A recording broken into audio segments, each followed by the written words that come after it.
Assalamualaikum warahmatullahi wabarakatuh.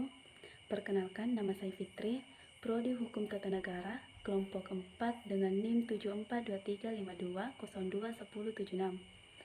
Baiklah, dengan adanya saya di sini, saya akan menjelaskan mengenai materi pemikiran Abdul Ala Al-Maududi tentang politik Islam. Pemikiran Abu Al-Maududi tentang politik Islam. Baiklah, langsung saja sebelum memasuki materi, kita perlu mengetahui riwayat hidup dan karya-karya beliau terlebih dahulu. Baiklah, Abu Al-Maududi dilahirkan pada tanggal 3 Rajab 1321 Hijriah atau 25 September 1903 Masehi di Anugerabad yang merupakan suatu kota terkenal di Kesultanan Hyderabad yang sekarang dikenal sebagai Andhra Pradesh, India. Beliau merupakan anak termuda dari 3 orang bersaudara yang ayahnya seorang ahli hukum yang sangat taat kepada ajaran-ajaran agama Islam. Sejak muda, beliau telah menekuni jurnalistik dan pernah menjadi editor media massa surat kabar Taj dan surat kabar yang diterbitkan oleh Jamiat Ulama.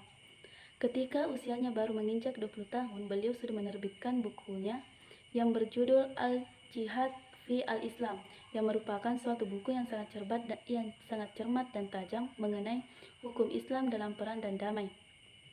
Pandangan keagamaan Abu Al-Maududi ini tentang politik Islam menurut beliau pemahaman terhadap syahadat Islam.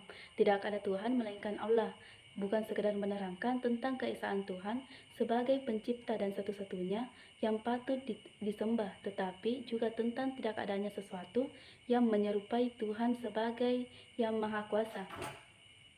Sebagai yang maha pengatur, dalam teori politiknya ini, Al-Maududi menegaskan bahwa kedaulatan atau sovereinitas ada di tangan Tuhan, bukan di tangan manusia. Dan menurut beliau juga mengatakan bahwa Tuhan sajalah yang berhak memberikan hukuman bagi manusia, dan manusia tidak berhak menciptakan hukum yang menentukan apa yang boleh dan apa yang tidak boleh dilakukan. Hukum yang ada di sini ini hanya berarti norma-norma dasar bagi pencipta masyarakat yang adil dan sejahtera. Maududi pun menguraikan pendapatnya soal Islam baik dalam teologi, hukum, filsafat, dan mistisisme.